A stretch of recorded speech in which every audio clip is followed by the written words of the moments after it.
Welcome back to our conversation with Senator Elizabeth Warren. And Senator, you've been an eager supporter of the proposed Green New Deal that would mobilize the Americans against what you call, quote, an urgent threat, climate change, while also energizing the U.S. economy. Now, you've also denounced, quoting again, the influence that big oil and carbon-based industries wield in Washington, end quote, and you've made it clear you want to take them on.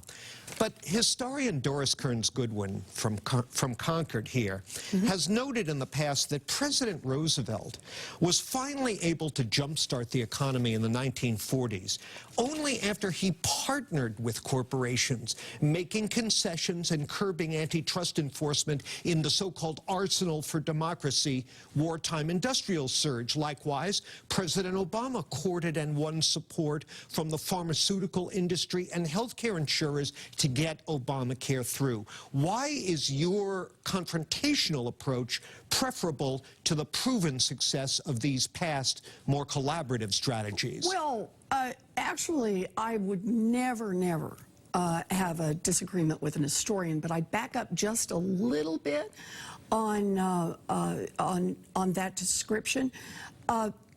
Franklin Roosevelt enforced our antitrust laws and was very aggressive in enforcing them. And in fact, it was one of his biggest arguments in trying to get this country righted after the Great Depression. It was that giant corporations had gotten too big and were exercising too much power, both in our economy and in our democracy. But he backed off that once war broke out.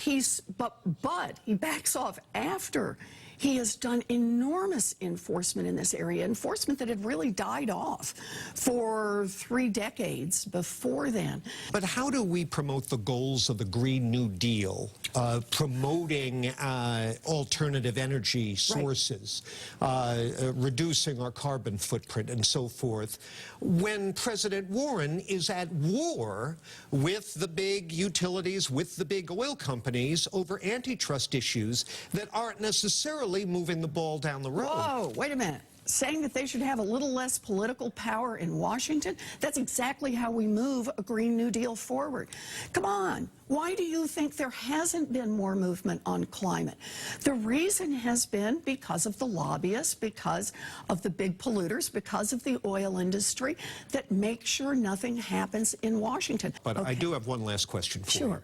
Why do you so rarely mention Massachusetts when you're out campaigning across the country? Oh, I talk about Massachusetts, where I'm from, right now, and talk about things that we do back home. I think it matters that all my life I wanted to be a public school teacher. And by the time I graduated from high school in Oklahoma, my family didn't have the money for a college application, much less to send me off to 4 years at university. It was that $50 a semester commuter college that opened 1 million doors for me. So it's a big part of the story of why I'm so deeply and personally committed to the idea of opportunity. I got opportunities. I got opportunities because American taxpayers invested in a world that opened some doors that I got to go through. I want to make sure that we create opportunities, not just for kids born into privilege, but opportunity for all our kids. That's why I'm in this fight. Well, you know, we media types, we're always trying to provoke conflict and controversy, so Patriots versus Titans, it's already happened by the time this airs, but who do you like? Pats. Thanks, Senator. It's good to see you. Appreciate it. Senator Elizabeth Warren.